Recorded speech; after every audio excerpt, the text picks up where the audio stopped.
రాష్ట్రంలో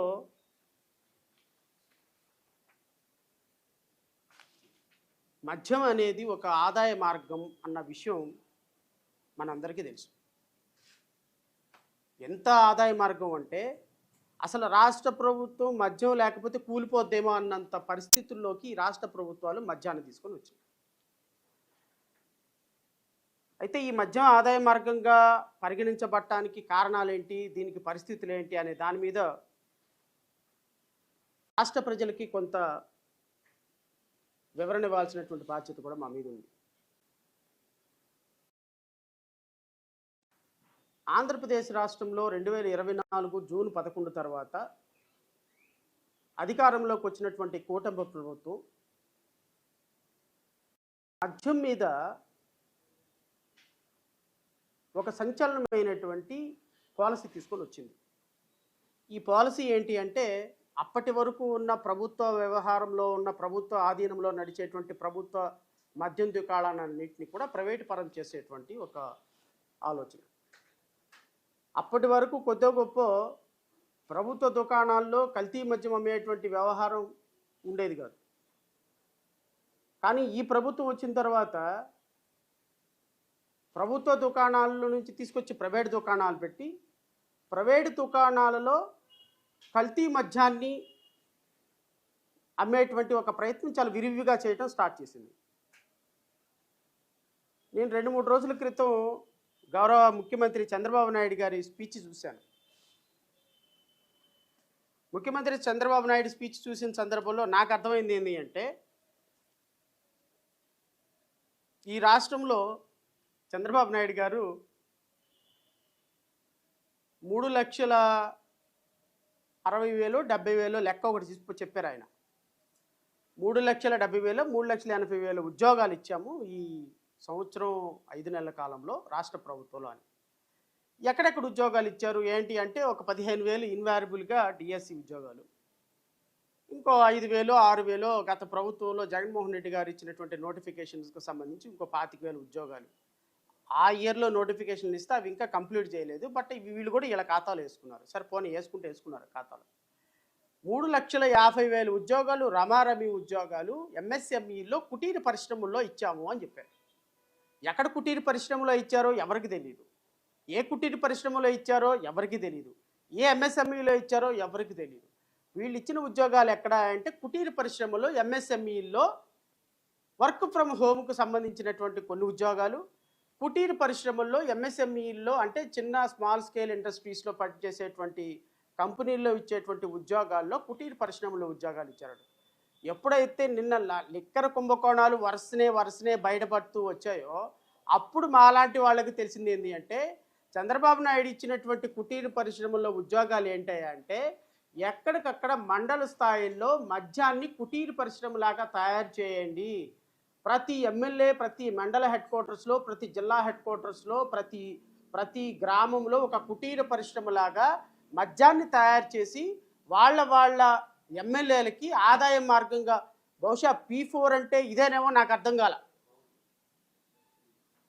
జగన్మోహన్ రెడ్డి గారు ప్రతి సందర్భంలో P4ని విమర్శిస్తూ ఉంటే నేను అనుకున్నాను P4ని విమర్శించడానికి ఏముంది వీళ్ళ దగ్గర, ఇంతకీ బయటకు రాలేదు కదంటే P4 వెనకాల దాగి ఉన్నటువంటి మతలబు ఇదేనని నాకు నిన్న ఈ వారం 10 రోజుల్లో నాకు అర్థమైన విషయం. గౌరవ ముఖ్యమంత్రి చంద్రబాబు నాయుడు గారు, ఉప ముఖ్యమంత్రి పవన్ కళ్యాణ్ గారు, అనధికారిక ముఖ్యమంత్రి నారా లోకేష్ గారు చేసేటువంటి కల్పించినటువంటి ఉపాధి ఎక్కడ కల్పించారు అంటే మద్యం దుకాణాల్లో ఉపాధి కల్పించారు. మద్యాన్ని కుటీర పరిశ్రమలాగా స్థాపించి ఉపాధి కల్పించారు. మద్యాన్ని గ్రామాల్లో మండలాల్లో జిల్లాల్లో ఏరులై ప్రవహించేటట్టు చేస్తూ మద్యాన్ని ఒక కుటీర పరిశ్రమలాగా స్థాపించండి అని వాళ్ళ నాయకులకి కార్యకర్తలకి జిల్లా స్థాయి మండల స్థాయి గ్రామ స్థాయి నాయకులకి ఒక బ్లేటెంట్ అప్రూవల్ ఇచ్చిన కారణంగానే పాపం 3,50,000 ఉద్యోగాలు ఎంఎస్ఎంఈలో అంటే కుటీర పరిశ్రమలు పెట్టుకునే వారికి ఇచ్చాము 3,50,000 ఉద్యోగాలు అని చెప్పేది మాత్రం అబ్సల్యూట్లీ కరెక్ట్ పాయింట్. నాకు నిన్నటితో ఒక క్లారిటీ వచ్చింది. ఏంటి ఆ క్లారిటీ అంటే నిజమే ఉద్యోగాలు ఇచ్చారు వాళ్ళు. ఉద్యోగం అంటే అర్థం ఏంటండి? ఉపాధి. ఉపాధి అంటే అర్థం ఏంటండి? సాయంత్రానికి ఒక ఎంతో కొంత డబ్బులొస్తే, లేకపోతే నెలకి కొంత బతికేదానికి డబ్బులొస్తే దాన్నే ఉద్యోగం అంటాం. దాన్ని ఉపాధి అంటాము. ఇప్పుడు ఒక ఒక కూలి పని చేసే అన్నకి ఇదిగో ఒక చోటకి తీసుకెళ్ళి ఉపాధి హామీ పథకంలో పొద్దున్నుంచి సాయంత్రం వరకు కలిపి తీవయ్యా, నీకు సాయంత్రానికి ఒక 500 రూపాయలు ఇచ్చాము అని ప్రభుత్వం చెప్తుంది. దానికి ఉపాధి హామీ పథకం అంటారు. అంటే ప్రభుత్వమే పని చూపించి వాళ్ళకి డబ్బులు ఇస్తుంది. మరి ప్రభుత్వమే కుటీర పరిశ్రమలు పెట్టి, ప్రభుత్వమే బ్రాందీ షాపుల్ని, లిక్కర్ షాపుల్ని ప్రాథమికంగా మీ ఇళ్లలో స్పిరిట్‌ని కలుపుకొని తయారు చేసుకోమని చెబితే, దాన్ని ఖచ్చితంగా దాన్ని తయారు చేసుకునేటువంటి ప్రతి ఒక్కళ్ళకి కూడా ఉపాధి వచ్చినట్టే కదా! దాన్ని స్పిరిట్‌ని తీసుకొచ్చి దాంట్లో కలర్ పోసి ఒక లిక్కర్ బాటిల్‌గా తయారు చేసినటువంటి ప్రతి ఒక్కళ్ళకి కూడా ఉపాధి దొరికినట్టే కదా! మరి వాళ్ళకి డబ్బులొచ్చినట్టే కదా! సాయంత్రానికి వాళ్ళ దగ్గర పనిచేసేదానికి 100 మందో, 50 మందో, 70 మందో ఉంటారు. వాళ్ళకి ఒక గ్రామంలో ఉపాధి దొరికినట్టే కదా!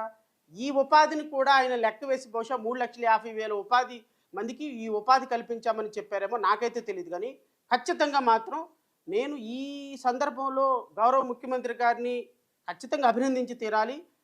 నిజంగా చెప్పినట్టుగానే ఎక్కడికక్కడ ఇల్లీగల్ లిక్కర్ తయారు చేసేయమని చెప్పేసి గ్రామ మండల స్థాయిల్లో, జిల్లా స్థాయిల్లో ఉపాధి హామీ పథకంలాగా ఉపాధి లిక్కర్ పథకాన్ని ప్రవేశపెట్టినటువంటి గౌరవ ముఖ్యమంత్రి గారికి, వారికి నిరంతరం సహకారాలు అందిస్తూ, నిరంతరం వారిని పరిపాలనలో మెళకువలు నేర్పిస్తూ 16 సంవత్సరాలు ముఖ్యమంత్రిగా పనిచేసినటువంటి వ్యక్తికి మొన్నటి వరకు డాన్సులు వేసుకుంటూ పాటలు పాడుకునేటువంటి ఒక ఉప ముఖ్యమంత్రి సలహాలు ఇస్తూ, నిన్నగాక మొన్న రాజకీయాల్లోకి వచ్చినటువంటి ఒక 40 సంవత్సరాల అత్యంత పిన్న వయస్కుడు నారా లోకేష్ గారి ఆధ్వర్యంలో ఇంతమందికి ఉపాధి కల్పించినటువంటి కూటమి ప్రభుత్వానికి ధన్యవాదాలు తెలపకుండా ఇంకా ఏం చేయాలి? ప్రజలు మీరే చెప్పండి. ఖచ్చితంగా వాళ్ళకి ధన్యవాదాలు తెలపాల్సిందే కదా! ఈ దేశంలో మేము అధికారంలోకి వస్తే నాణ్యమైన మద్యాన్ని అందిస్తామని చెప్పినటువంటి ఏకైక ప్రభుత్వం గౌరవ ముఖ్యమంత్రి చంద్రబాబు నాయుడు గారి ప్రభుత్వం. మద్యాన్ని ఏరులై ప్రవహిస్తాము, కల్తీ లేని మద్యం అంటే క్వాలిటీ మద్యము చీప్గా ప్రజలు ఎంత తాగినా కూడా లిమిటే లేకుండా ఇచ్చేటువంటి మద్యాన్ని ఇస్తామని ప్రకటించినటువంటి ఏకైక ప్రభుత్వం చంద్రబాబు నాయుడు గారి ప్రభుత్వం. మరి అలాంటి ప్రభుత్వంలో ఉపాధి కల్పించినటువంటి వారిని మనం అభినందించకుండా ఏం చేయాలి? నిజంగా తెలుగుదేశం పార్టీ కార్యకర్తలు, తెలుగుదేశం పార్టీ నాయకులు ఎంత హ్యాపీగా ఉన్నారు అంటే, నిజంగా ప్రభుత్వం వచ్చిన తర్వాత మొట్టమొదటిసారిగా మారిన చంద్రబాబు నాయుడిని చూసినటువంటి మొట్టమొదటి ప్రభుత్వం ఈ ప్రభుత్వం. నేను చంద్రబాబు నాయుడు గారు ప్రతి సందర్భంలో నేను మారాను తమ్ముళ్ళు, నన్ను నమ్మండి తమ్ముళ్ళు, నేను మారాను అంటే మారటం అంటే ఏంటో అనుకున్నాను నేను.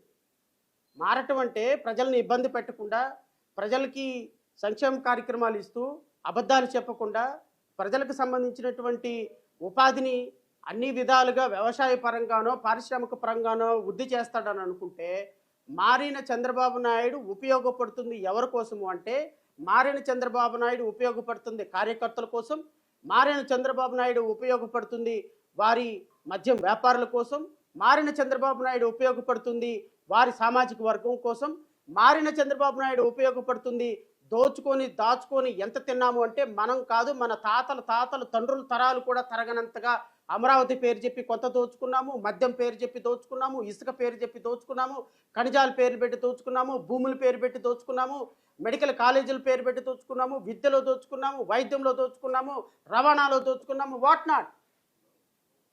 ఆఖరికి బుడమేరులో వరదలు వస్తే వరదల్లో కోట్ల రూపాయలు వసూలు చేసి, ఆ కోట్ల రూపాయల వసూలుకి ఈ రోజు వరకు ఎంత ఖర్చు పెట్టామో, ఏం ఖర్చు పెట్టామో ప్రజలకి కనీసం లెక్కలు చూపించిన దుర్మార్గకరమైన పరిస్థితుల్లో కూడా దోచుకొని తినేటువంటి పందికొక్కుల్లాగా తయారైపోయినటువంటి ఒక పందికొక్కుల సమూహానికి నాయకుడైనటువంటి చంద్రబాబు నాయుడు గారిని చూసి ఈ దేశమే గర్విస్తుంది.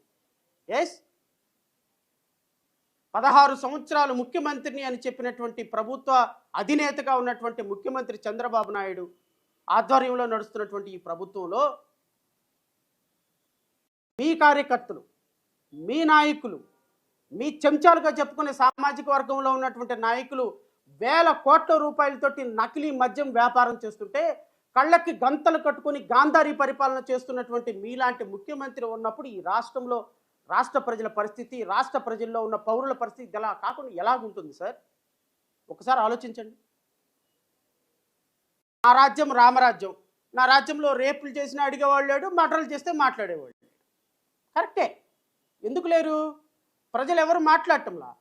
ఒక పోస్ట్ పెడితే తీసుకెళ్ళి లోపలేస్తున్నారు, ఒక పోస్ట్ షేర్ చేస్తే తీసుకెళ్ళి లోపలేస్తున్నారు. సోషల్ మీడియాని కట్టడి చేయడానికి అధికారికంగా చట్టం తీసుకొచ్చినటువంటి మొట్టమొదటి రాష్ట్రంగా చరిత్ర పుటల్లో నిలిచిపోయేటువంటి ఒక అద్భుతమైనటువంటి ముఖ్యమంత్రి ఎవరైనా ఉన్నారంటే 16 సంవత్సరాల ముఖ్యమంత్రి చరిత్ర, 45 సంవత్సరాల రాజకీయ చరిత్ర కలిగినటువంటి మీరొక్కళ్ళే సార్. మీరొక్కళ్ళే. బహుశా ఇది మీరు తీసుకొచ్చారని మేము అనుకోవటంలా. మీ సుపుత్రుడు ఉన్నాడు చూశారు, రాబోయే కాలానికి కాబోయే ముఖ్యమంత్రి అని కలలు కంటున్నటువంటి ముఖ్యమంత్రి. బహుశా ఆయనకు తెలియదేమో, తెలుగుదేశం పార్టీకి చివరి ముఖ్యమంత్రి మీరే. తెలుగుదేశం పార్టీ 2029లో అంతరించిపోతుంది. తెలుగుదేశం పార్టీ అనేది కాలగర్భంలో కలిసిపోయే పార్టీ అని బహుశా మీ సుపుత్రుడికి తెలియదేమో. మీ సుపుత్రుడికి ఇంకో కొన్ని రోజుల్లో తెలుస్తుంది, కొన్ని సంవత్సరాల్లో తెలుస్తుంది. దాంట్లో ఏ అవకాశం లేదు, దాంట్లో ఏ విధమైనటువంటి ఆలోచన లేదు. కానీ ఇలాంటి కార్యక్రమాలన్నీ మీరు చేస్తున్నారో నాకు తెలియదు, మీ సుపుత్రుడు యొక్క ఆలోచనలతోటి చేస్తున్నారో మాకు తెలియదు. కానీ బట్ ఓవరాల్గా మాత్రం తలా పాపం తలా పిడికుడు అని ఈ భాగస్వామ్యంలో మాత్రం నా వాటా ఎంత, నా వాటా నాకు ఇచ్చేస్తే నేను మెదలకుండా వెళ్ళి ప్రశ్నిస్తానని పార్టీ పెట్టిన నేను చక్కగా షూటింగ్లు చేసుకుంటాను, ప్రెస్ మీట్లలో పాల్గొంటాను. సక్సెస్ మీట్లు, ప్రెస్ మీట్లో కూడా లేదు ఈ మధ్యకాలంలో ప్రెస్ మీట్లు పోయి సక్సెస్ మీట్లు ఎక్కువైపోయినాయి మా ఉప ముఖ్యమంత్రి గారికి. ఎందుకు? ప్రెస్ మీట్లు పిలిస్తే లేనిపోయింది సార్, అక్కడ అమ్మాయిని రేప్ చేశారే మీ పిఠాపురంలో అని అడుగుతారు ఎవరైనా భయం. అందుకని నో ప్రెస్ మీట్స్. ఈ గొర్రెలందరినీ ఎదురుగా కూర్చోబెట్టుకొని పాపం పార్టీ కార్యకర్తల్ని వీలైతే మాత్రం అక్కడ పార్టీ ఆఫీసులో మాత్రం కొన్ని మాటలు మాట్లాడటానికి అవకాశం ఉంది. ప్రెస్ మీట్లు ఏమైపోయింది? పత్రికా మిత్రులతో ఎందుకు మాట్లాడటం లేదు పవన్ కళ్యాణ్ గారు? అడుగుతారు ఏమని, సార్ 16 నెలలు అవుతుంది, ఏం పీకారు సార్ మీరు ఈ రాష్ట్రంలో అంటే, ఏం పీకాము? ఒక అటర్ ఫ్లాప్ సినిమా తీసాము, ఇంకో యావరేజ్ సినిమా తీసాము, ఇంకో 2 యావరేజ్గా అటర్ ఫ్లాప్ సినిమాలు లైన్లో ఉన్నాయి. సో మనం ఏం చేసాము అంటే మన రెమ్యునరేషన్ పెంచుకున్నాం. మనం ఏం చేసాము అంటే మన సినిమాలకి ఎలివేషన్స్ ఇచ్చుకొని మన రాష్ట్రంలో ఉప ముఖ్యమంత్రి అని మర్చిపోయి ఒక గ్యాంగ్స్టర్గా మారి ఒక సినిమాలు తీస్తున్నాం. మనం రాష్ట్రంలో ఉప ముఖ్యమంత్రి అయినాము, పొద్దున మధ్యాహ్నం సాయంత్రం హెలికాప్టర్లో తిరుగుతున్నాము, పొద్దున మధ్యాహ్నం సాయంత్రం చార్టర్ ఫ్లైట్లో తిరుగుతున్నాము, పొద్దున మధ్యాహ్నం సాయంత్రం ఐఏఎస్లు ఐపీఎస్లు మన దగ్గర నుంచి వచ్చి సెల్యూట్లు కొడుతున్నారు. మన స్థాయి ఏంటి? మనం ఉప ముఖ్యమంత్రి కాబట్టి కొడుతున్నారు, లేకపోతే మనం కనీసం ఐఏఎస్ ఆఫీసర్ దగ్గరికి వెళ్ళి నుంచోటానికి కూడా పనికిరామన్న విషయం మర్చిపోయి రాష్ట్రంలో ఉప ముఖ్యమంత్రి అయ్యారు కాబట్టి, ప్రజలు అధికారం ఇచ్చారు కాబట్టి ఇష్టం వచ్చినట్టు ప్రజాధనం దుర్వినియోగం. నా వాటా నాకు ఇచ్చేయండి సార్, నేనేం మాట్లాడను సార్. ఎందుకు? మనం టెంట్ కొట్టు సామాను కదా, డబ్బులు ఇస్తే మన ఇంట్లో సామాను అతికిస్తాం, డబ్బులు ఇస్తే ప్రశ్నిస్తాం. నాకు తెలిసిన ఇన్ఫర్మేషన్, మేబీ ఇది రైట్ ఆర్ రాంగ్ నాకైతే తెలియదు, నాకు తెలిసిన ఇన్ఫర్మేషను ప్రశ్నించడానికి డబ్బులు తీసుకొని ప్రశ్నించకుండా ఉండటానికి డబ్బులు తీసుకున్న ఏకైక వ్యక్తి ఈ రాష్ట్రంలో మన ఉప ముఖ్యమంత్రి పవన్ కళ్యాణ్.